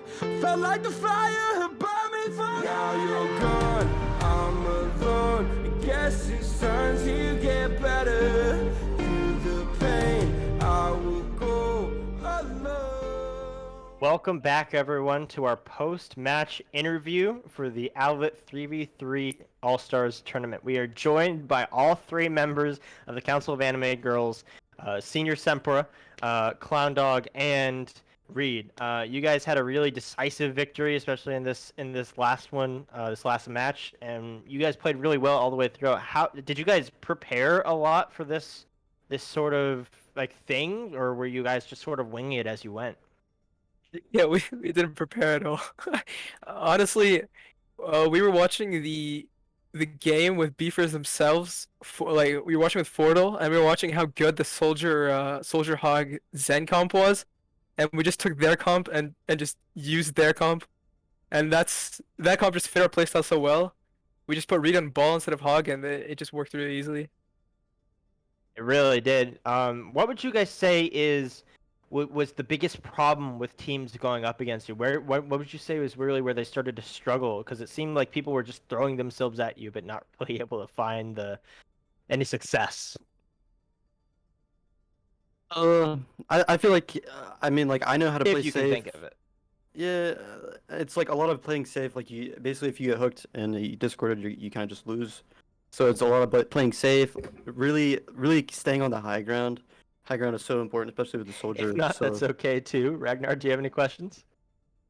Yeah, totally. So, when it comes down to poke compositions, like the composition you were sawing, Reed, I noticed, like we were just talking about, when it comes to playing ball there, I imagine it's very, very difficult to play into a Hog, a Zen, and a McCree at the same time. So, I liked your response to the pressure, but can you talk about how you were kind of evading it and setting up your team? Well, kind of, if they were doing the mirror, we kind of would just counter the dive. That's a lot of what I would do, and then if they had the hog, I would kind of just stay on high ground with them, protect them. It was a lot of like peeling and not much attacking. That's kind of how you play it. Yeah, For sure. like we had to read like comms really well. So me and Klondike would just kite and wait for him to do something. Like he's really good at setting up. So Yeah, 100%. It was really noticeable in the match, so just kudos to that. And there was another thing that I noticed. So you guys were playing like kind of like ultra far back when they were playing the Reaper Lucio. Can you talk about kind of how you were adjusting to them playing the mystery heroes there? we were watching the Beefers match, like the original one on their Rialto game, and when they went up one, right, in a close situation, they went this weird rush kind of thing. So we knew what was coming, and me and Clowndog just decided that we'd play on the other high ground and wait for Reed to get a slam, and then just like help him out there. So I think it was just watching their match and knowing what they were gonna do when they came out with that Reaper Lucio composition. Gotcha. And one last question from me. So as a team, how would you say you guys enjoyed the 3v3 tournament format? Because it was certainly interesting to watch, very interesting to cast, and I'm sure it was very fun for the players. But can you give us a player's insight on how it played for you guys? It was really fun. Like it was just messing around. And we went that Genji comp. It was just fun to just play with your friends, I guess. It was fun to aim duel Kartik. It was fun to roll Growlu. You know, it was just fun to play like deathmatch with friends. That's pretty much what it was. Like no shields. I just had free fire. Uh, Yeah. like Reed and Klondike went crazy. So Yep, it was fun. Thank you all so much for joining us. I'm sorry for that little bit of confusion. I accidentally had Reed muted while he was answering me, so I'm sorry for that. I might have talked over you. I apologize. But thank you guys for coming out. I'm glad you guys had fun. We thank you guys for supporting the community by playing and helping put this together. So we really appreciate it. And we're glad that you had fun. thanks guys. Thanks for casting this. That was crazy, crazy clutch. You came in like last second. It was very, very nice of you. No worries, man. It's our pleasure. And to everybody watching, we thank you guys so much for coming out. There's a ton more All-Star stuff coming up. We got the All-Star game, the Widow Tourney, all of it. It's going to be awesome. Please support that over the next few days. Tell your friends, do whatever, and help support the Owlet community, help us to keep growing. For everybody watching, we thank you all for coming out, and we hope that you have a great rest of your night. Do you have anything else to say, Ragnar, before we sign off? What you have just witnessed is kind of a pseudo version of what you'll be preparing for Overwatch 2. Everybody take notes and Godspeed. Really? Well, thank you all for watching, and have a great night.